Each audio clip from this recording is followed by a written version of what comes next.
What kind of a leader are you?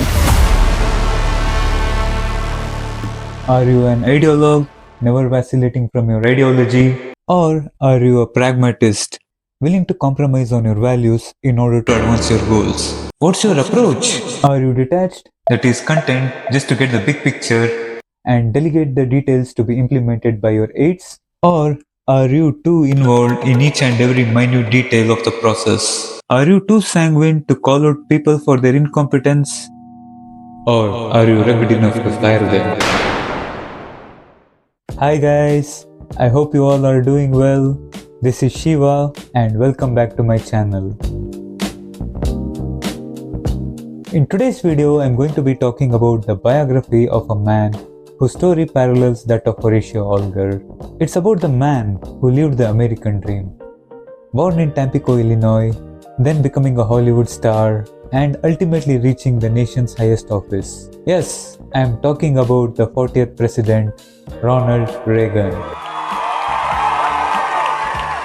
And the name of the book is Reagan, His Life and Legend, written by Max Boot in September 2024. The book is split into 5 parts.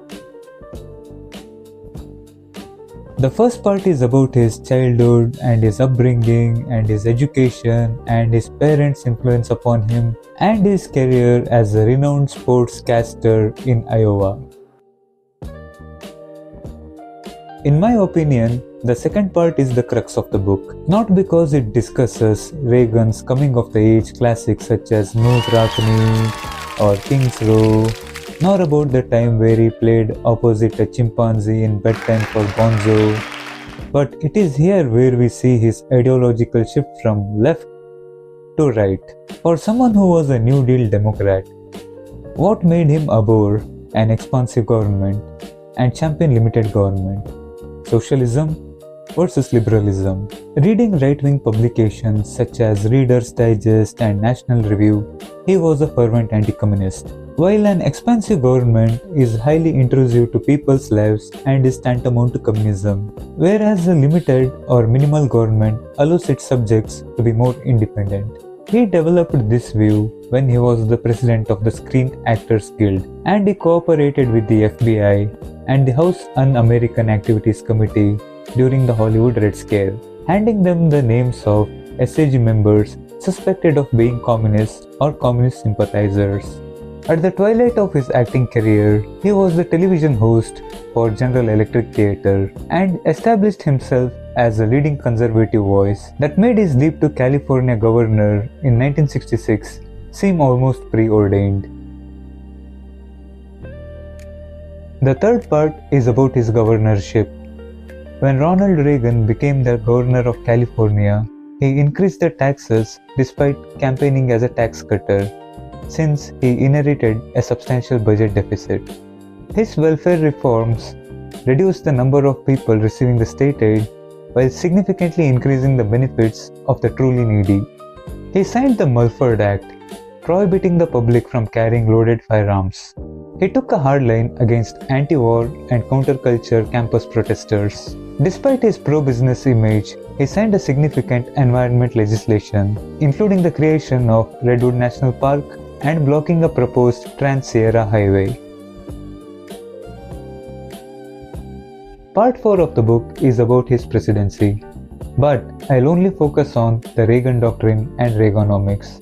The Reagan Doctrine was a key aspect of the US foreign policy during his presidency. Its goal was to combat Soviet influence and communism around the world. Its strategy was to provide overt and covert support to anti-communist guerrillas and resistance movements, most notably in the regions of the Third World, and getting themselves entangled in the worst scandals of the time, the Iran-Contra affair, where Mr. Reagan was disengaged and his aides sold arms to Iran in exchange for American hostages. The book provides a fresh examination of this illegal scheme which nearly toppled his presidency. Reaganomics. The goal was to cut taxes, increase defense spending, and reduce budget deficits. However, the tax cuts and deregulation ended up exacerbating the wealth inequality, which continues to this day.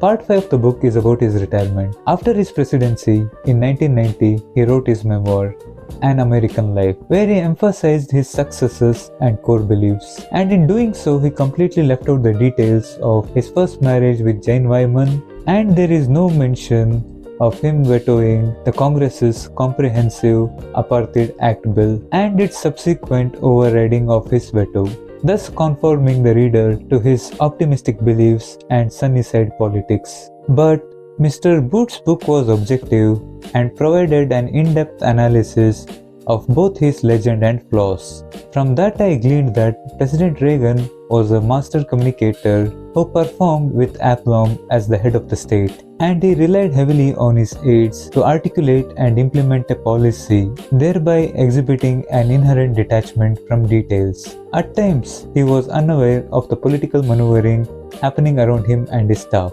Despite his good versus evil worldview, he was a pragmatic ideologue. Signing pro-abortion and gun control bills as a governor, he was willing to cut deals with Democrats both in Sacramento and Washington in order to advance his goals. His telegenic leadership revived the national spirits after the traumas of Vietnam and Watergate. Despite his anti-communist stance, he befriended Mikhail Gorbachev, leading to the eventual end of the Cold War. This book won't satisfy neither the right nor the left, but it provides a dispassionate look and a fair-minded account of a polarizing figure. After reading this book, you will understand who Ronald Reagan was, and what legacy he left, and how he was shaped by America, and how he in turn shaped America as few others have. Thank you for watching this video. Please do like, comment, share and subscribe, and until I see you next time, happy reading.